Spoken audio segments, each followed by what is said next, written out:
Now that we have reviewed slope, in this video we will learn how to write the equation of a line when we are given 2 points. Example 7 is asking us to write the equation of the line, but now we are given 2 points. Because both the slope-intercept form and the point-slope form require the slope, we're going to have to find the slope first. And we do that with the slope formula. And that is m equals y2 minus y1 over x2 minus x1. So let's label our points to help us. This will become x1, y1, and this will be x2, y2. So let's plug in the values. This is y2, which is 4, minus from the formula, and then y1 from the number, over x2, which is 10, minus from the formula, and then the 5 from that number. So since we don't have any minus negative situation, we can just drop the parentheses, and this will become 4 minus 1 over 10 minus 5. So then the slope will be 3 over 5. Once you have the slope, we begin to write the equation. I'm going to use a point-slope form.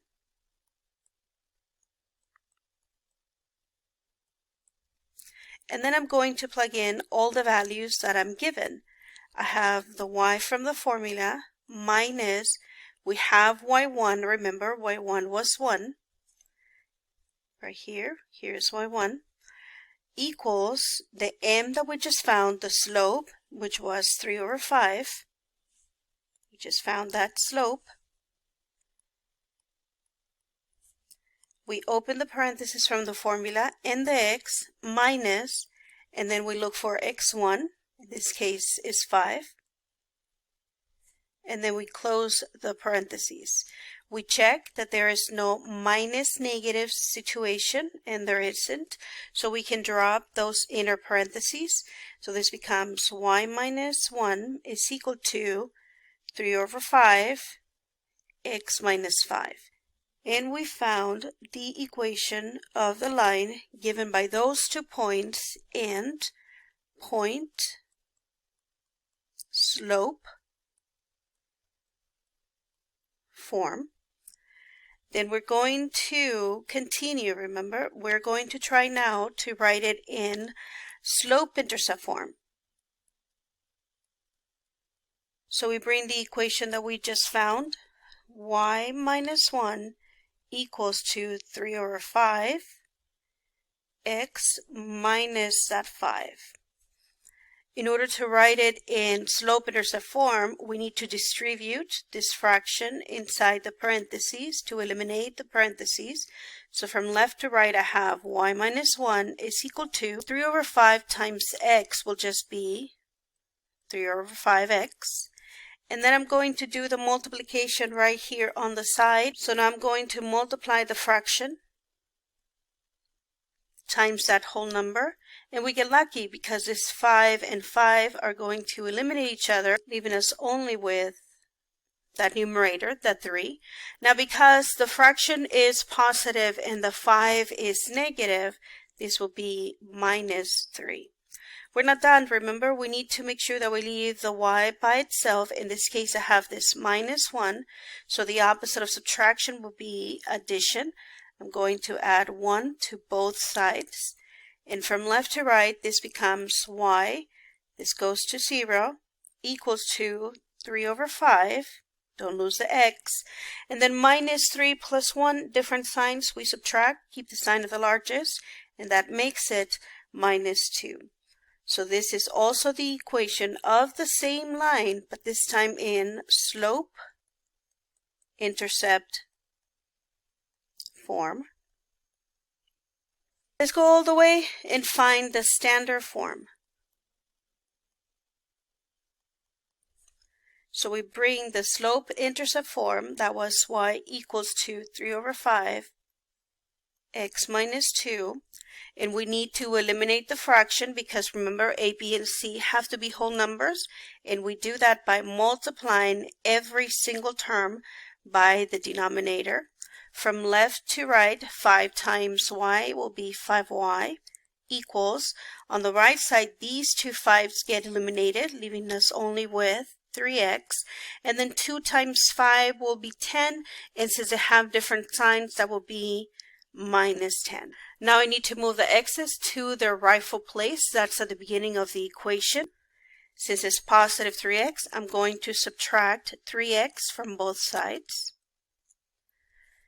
Remember, these on the left, these are not like terms. So I write the x's first, minus 3x, bring down the positive y, don't lose the equal sign, and 3 minus 3 will go to 0, leaving you only with that minus 10. But again, we have to be careful. This is a negative a, so we need to turn that into a positive, and we do that by multiplying every single term times negative 1. What you do to the left, you must do to the right. So the negative will make this a positive 3x. The positive negative will make this a minus 5y. And on the right side, the negative will make that a positive 10. And once again, you found the equation of that same line, but in standard form. Let's go try another example.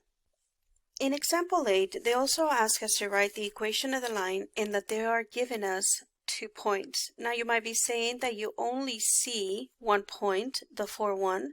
However, the x-intercept is also a point. This is where the graph crosses the x-axis. So we're going to rewrite this x-intercept as a point, and that is going to be 3, 0. You can go back to the video on plotting points if you need a refresher. So now that I have my 2 points, I'm going to label them. This will be x1, y1, and x2, y2. Let's bring down the formula. Make sure that you remember that whenever they give you 2 points, you always start with the slope formula. So this is y2 minus y1 over x2 minus x1. So let's replace y2 is 0 minus y1 is 1 over x2 is 3 minus x1 is 4. Now since there are any minus negative situations, I can drop the parentheses and I'm going to get that 0 minus 1 is negative 1, and 3 minus 4 is also negative 1. Now this time I'm able to divide the numerator by the denominator. I don't have to leave it as a fraction. So 1 divided by 1 will be 1, and because they're both negatives, the slope will be positive 1. Okay, so we begin with the point slope form. That is y minus y1 is equal to m parentheses x minus x1, and we're going to replace our y1 and x1 are these, and our slope is down here. So let's begin. This is y minus from the formula, and then y1 is 1 is equal to the slope, which is 1, and then bring down the parentheses, the x and the minus from the formula, and then we replace x1 with the 4. Close that formula, and we check that there are no minus negative situations here, so I can just draw up the inner parentheses. So this is y minus 1 is equal to 1 parentheses x minus 4, and this becomes the equation of your line in point slope form. Don't forget, we're going to try every single one of these. We're going to try next to write it as the slope-intercept form, and that is y equals mx plus b. So we bring down the equation we just found. Y minus 1 equals 1 times x minus 4. We need to eliminate parentheses by multiplying 1 times each of those values inside the parentheses. So from left to right, this is y minus 1 is equal to 1 times x will be 1x, and then 1 times minus 4 is minus 4. We're not done. Remember, we have to make sure that we leave that y on its own, and y is being subtracted by 1. So I'm going to add 1 to both sides. From left to right, I have y. Minus 1 plus 1, we subtract, that goes to 0. Bring down the 1x. And then minus 4 plus 1, different signs. We subtract and keep the sign of the largest. In this case, it's a minus 3. Now, notice how this x has a coefficient of 1. Whenever you have a variable with a coefficient of 1, you don't actually have to write the 1. Now, you can leave it as is, as y equals 1x minus 3, or you can rewrite it as y equals x minus 3. Regardless of which one you decide to leave it as, this is also the equation of the same line, but now this one is in slope-intercept form.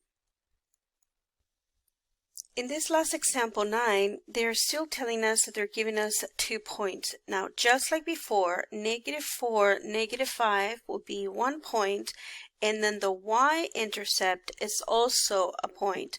The way that the y-intercept is written is as 0, 3. That means that this becomes x1, y1, and this x2, y2.